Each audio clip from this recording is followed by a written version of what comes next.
Good afternoon, everybody, and welcome to our first assembly of the spring. So we're really excited to resume our speeches this afternoon. We're going to have three, actually.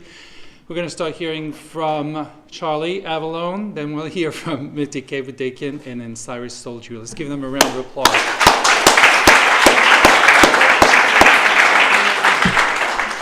And let's start our assembly with Irini, and she's going to lead us in the Pledge of Allegiance.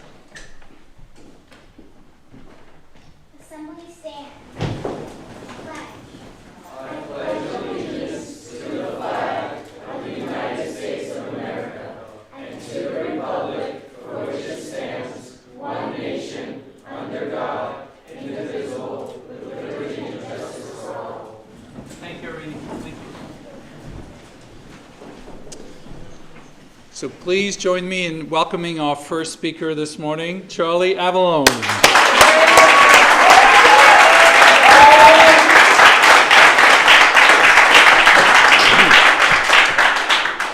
Effective leaders are made, not born.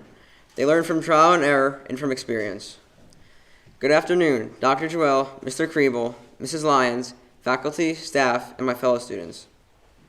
Trial and error, a system I have gone through a little too much. However, this system has been a staple through a lot of things I have done.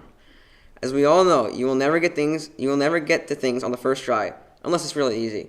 But other than that, it's very common to mess up, which is why the best way to get through it is to try again differently.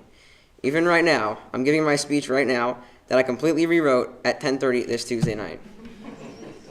Trial and error, whether you like it or not, has and always will be with you. In academics, if you don't get the good grade, you have to try and get differently on the next one. There is nothing you can do but look forward to the next test or quiz. I believe that dwelling on something that has already happened is a waste of your time. Sometimes, as bad as I want to watch the Mets play, I know that I really should be studying the periodic table. Trial and error, a process where one shouldn't go through by themselves. For example, my dad has helped me through the system many times. In sports, even if I strike out, I know that this time my trial didn't work, which is why we have other people to help us. My dad has always been there for me in a time of failure, even if it's turning the ball over in overtime, or maybe not getting a good science grade, or even sometimes just losing him to basketball, even though all he does is post up. In all except the last example, my dad has helped me to get a trial and success. Not doing well in basketball games, then we just practice ball handling. Not doing great in science, then we do some more valence electron configurations. But the reason why trial and error is a good thing is because it's a blessing in disguise. Both makes you feel like garbage and gives you a better experience later in life. Trial and error, a system that is not chosen but necessary.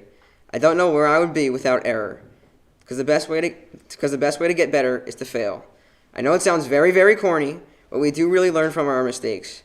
The best way to truly succeed is to fail, because the way we learn things first is to fail them.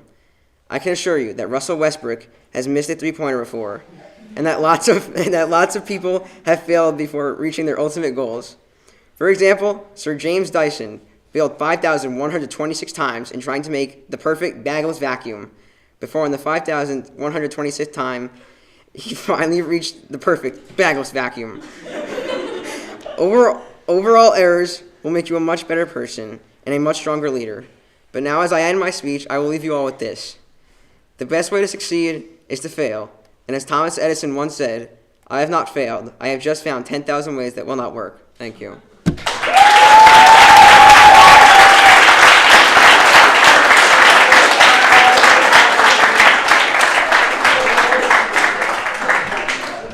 Thank you, Charlie. So Charlie is right. He likes living on the edge of things. The Wednesday before the Friday that the students present their speeches, they come to me and practice, and usually they have everything's in order. And Charlie came and he said, I'm rewriting mine tonight. I said, okay. But lo and behold, the next day he had it, just the way he read it today, on his phone, ready to go. Obviously, trial and error works for you. And I think it's really inspiring, actually, to share that with you. It makes us all relax a little bit and not takes things so seriously all the time. But you're right that, you have to try, fail, and try again. And at some point you'll get it, right? So thank you for sharing your wisdom, Charlie, with us. We really appreciate it.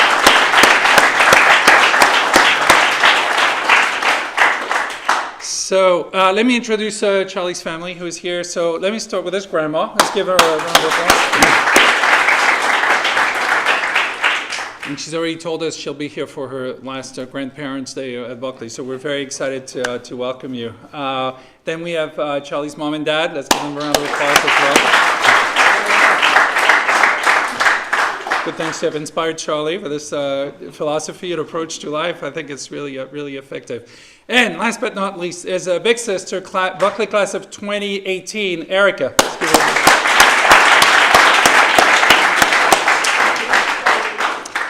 Our next speaker this morning is Mitike Budakian. Let's give her a round of applause.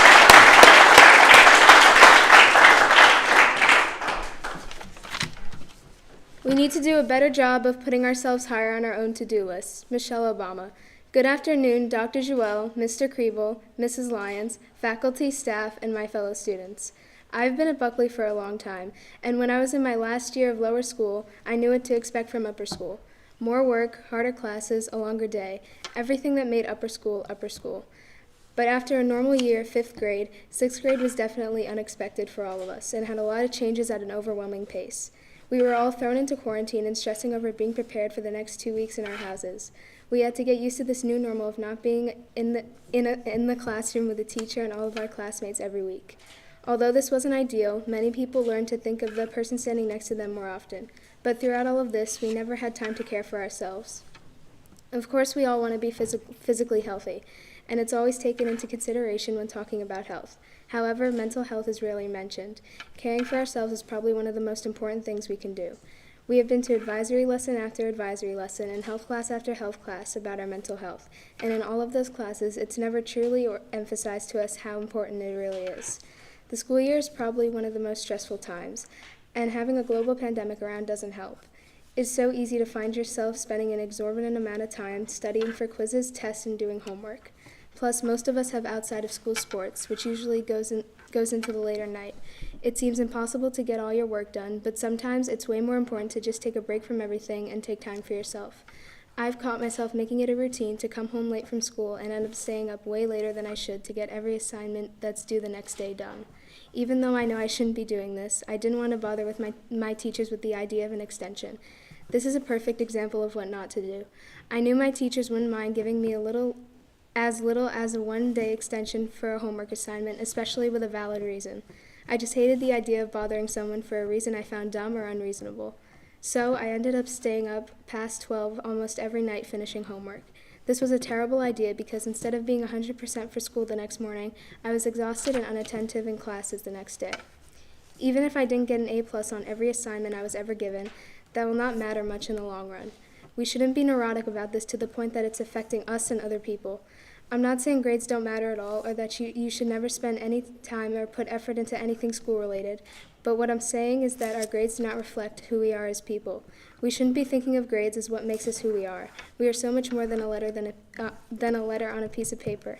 Our teachers are the ones who write the letters on our papers. However, they do so much more for us. They go out of their way to help us understand a concept or even go over an entire quiz.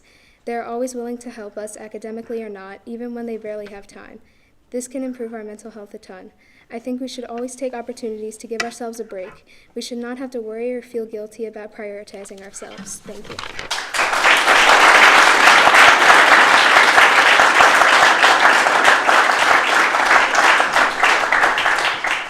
Thank you, Mitike. So this is a great example of, the kind of things you hear the adults tell you all the time, right? But hearing it from you is very powerful and impactful. So the fact that, you need to take good care of your mental health, and it starts with also taking care of your physical health. So you did say that sleep is important, right? Did I get that right? Okay, all right. So, and actually there's not an article that I read that is not about the importance of sleep for you and for us as well. So I'm glad you brought that up. I'm also very happy that you took the time to give a shout out to the teachers. They deserve it, and you're right. Yeah, they do more than putting a letter grade on a piece of paper. Right? They do so much more. So why don't we also give a round of applause for the teachers?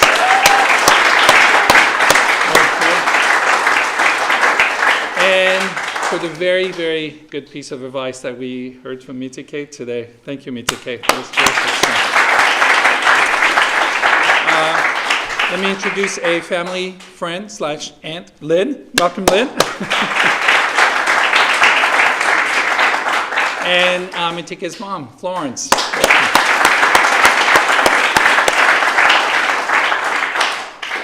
Does she go to bed earlier now? Okay.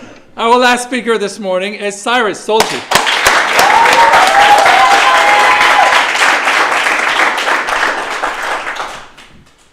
Don't let the sadness of the past and the fear of the future ruin the happiness of the present. Scott Muscuddy. Good afternoon, Dr. Jewell, Mr. Kriebel, Miss Lyons, faculty, staff, and my fellow students. I am sure everyone in this room has heard what I'm about to tell you 1,000 times from someone old and wise, and that person is completely right.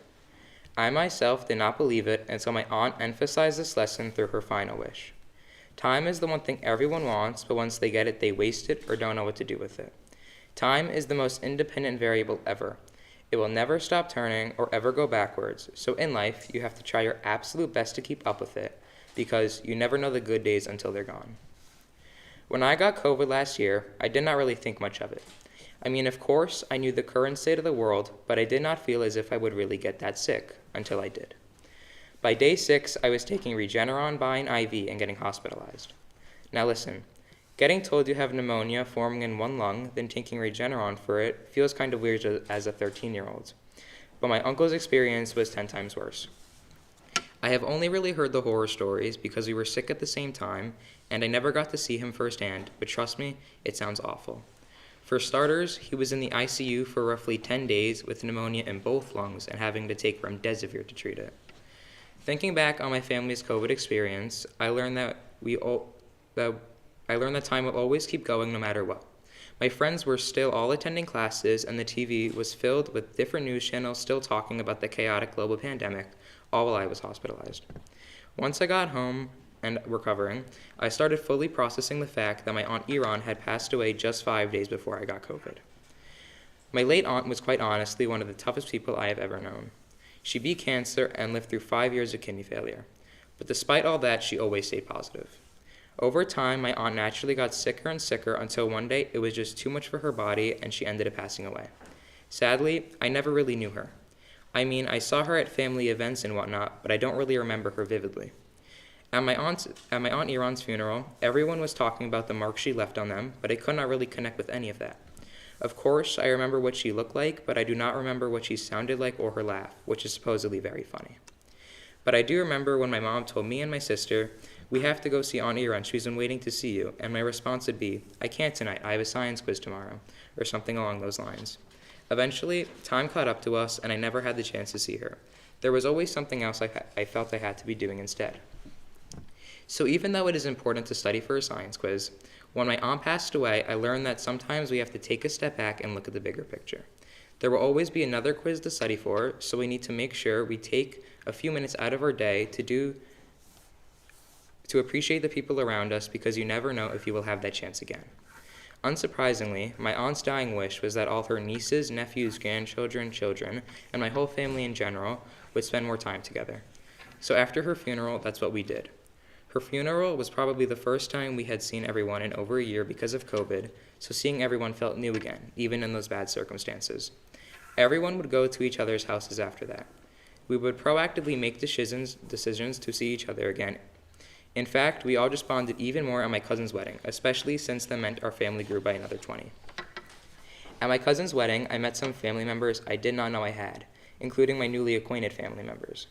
The whole wedding weekend technically spanned over 4 days like any Persian wedding.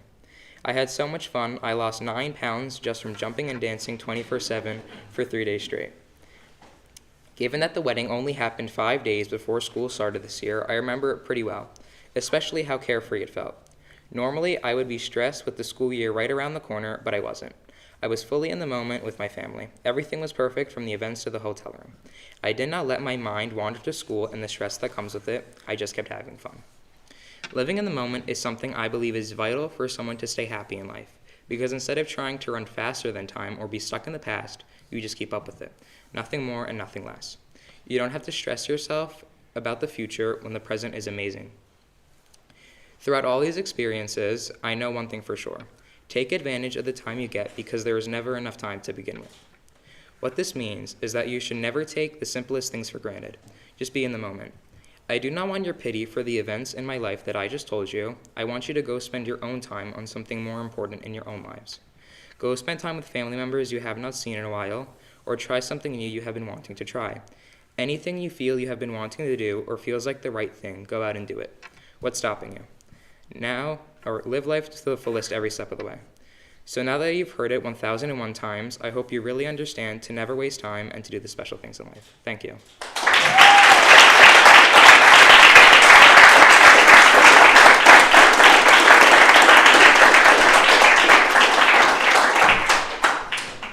Thank you, Cyrus. So first of all, I want to tell you that you got very sick with COVID, and that we're very, very grateful that you were able to receive the treatment that you received, and that your body was strong enough to come out of it healthy. So that's the best news. The odds are, ironically, that you got COVID Sunday a week ago, right? It would have been a week last Sunday. And your first treatment would have been today a year ago. So this is your first anniversary of receiving your COVID treatment, correct?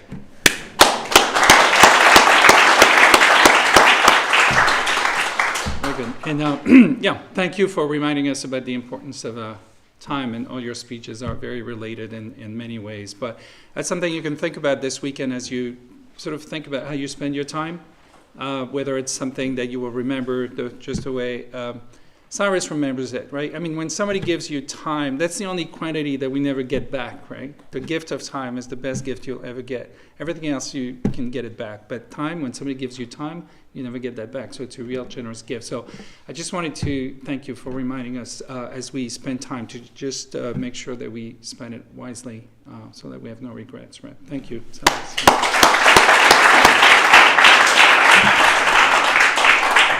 So let me take the next hour to introduce your family and everybody who can see. So let me start with your uncle who's here. Let's give him a round of applause. Your grandpa and your grandma who will be here for Grandparents' Day too? Oh, yeah, it's not a question. It's an order. Your mom and your dad. Let's give them a round of applause. And your big sister who keeps you in check all the time, right? Make sure you're doing the right thing. All right. Welcome. So before I close the assembly, we have a special announcement. So we wanted to take the time to recognize one of our teams at Buckley, our robotics team. They've done an excellent job this year, thanks to the leadership of Mr. O and Ms. Rasak, who's watching online now. And I asked Cyrus to come on up and present or explain to you how well the team did. And we're going to invite all the team members to come up too. So come on up if you want the robotics. Wait until they stand behind you. Come.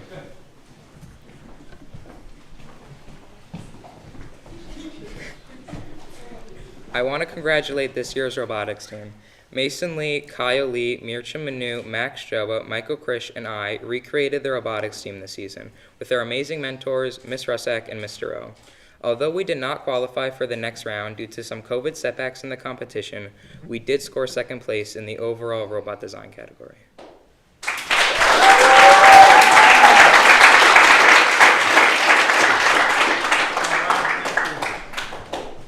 Thank you, Ms. Rosak. Thank you too, and congratulations to our team. And again, actually, special shout out to Cyrus also. We didn't have a team for 2 years, right? In 2020, 2021, and we're really not sure we could start it again. Cyrus asked if he could, and I thought, oh, this is another one of those ideas that by tomorrow we'll have forgotten about it. Well, not really, because Cyrus did everything he did. He recruited the teachers, found the room, built the board and everything else so that we could relaunch our robotics program. So thank you for that, Cyrus. We're very grateful. And with that said, have a great weekend, everybody. Thank you. Thanks, sir.